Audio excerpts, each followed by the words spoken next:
পাত তো খালি হয়ে গেছে। ওমা, পাত যে একেবারে খালি। এত কম খেলে দেখি দেখি দেখি। এই না কি কাণ্ড, বাটিগুলোও যে ফাঁকা। মাত্র 29 পিস মাংস খেলে কি পেট ভরে বাবা? তাই তো।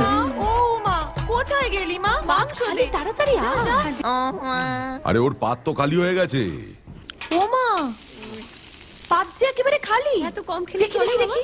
এই না কি কাণ্ড, বাটিগুলোও যে ফাঁকা। মাত্র 29 পিস মাংস খেলে কি পেট ভরে বাবা? তাই তো। ও মা, কোথায় গেলি মা? মাংস দে তাড়াতাড়ি আ। ওমা বাবা ছোট কাকিমা খুব ভালো মাংস রান্না করে, খাও। বাবা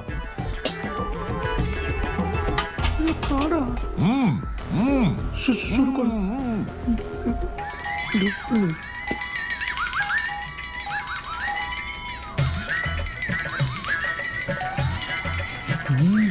কি একটা একটা করে মাংস দিচ্ছিস? পুরো বালতিটা বসিয়ে দে। দাঁড়া তো, ভালোবেসে আদর করে খাওয়াচ্ছো মা, তাতে হচ্ছে না। গোটা বালতিটা বসিয়ে দে। তোমাদের কাজ তো সারাদিন ষাঁড়ের মতো খাওয়া আর গুতনো। তোমরা কি বুঝবে বলো তো? যা বলেছিস, আমার মানুষটাকে মনে নেই? সেই বিয়ের পর প্রথম জামাই ষষ্ঠীতে গিয়ে একটা আস্ত পাঠা খেয়ে ফেলেছিল রে। আর আমাদের কপালে জুটেছিল শুধু হরি মোটর। তোমার বাবাকে খেয়ে নিন, তোমার ভাগ্যি ভালো। শুনলি কি বললো? আর আমার জন ফুলসজ্জার রাতে আমার হাত ধরে টেনে বলল, কাছে এসো। আর অমনি আমার হাতটা কোনই থেকে খুলে গেল। পালোয়ান হয়েছে সব। বাচ্চাদের সামনে কি বলছো এসব? মাছের মরু নিয়ে সরা কয়েকখানা। কি হলো? কি হলো বাবা তোমার? ততলো আরে ওর পাত খালি তো।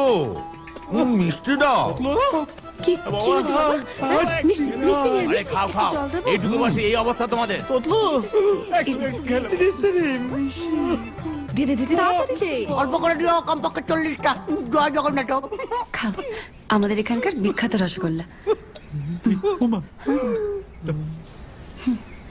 মিষ্টি না।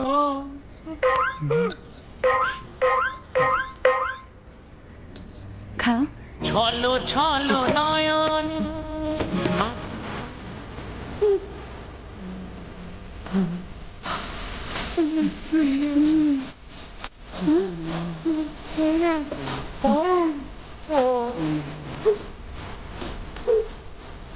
ওরা বোধহয় আর খেতে পারছে না।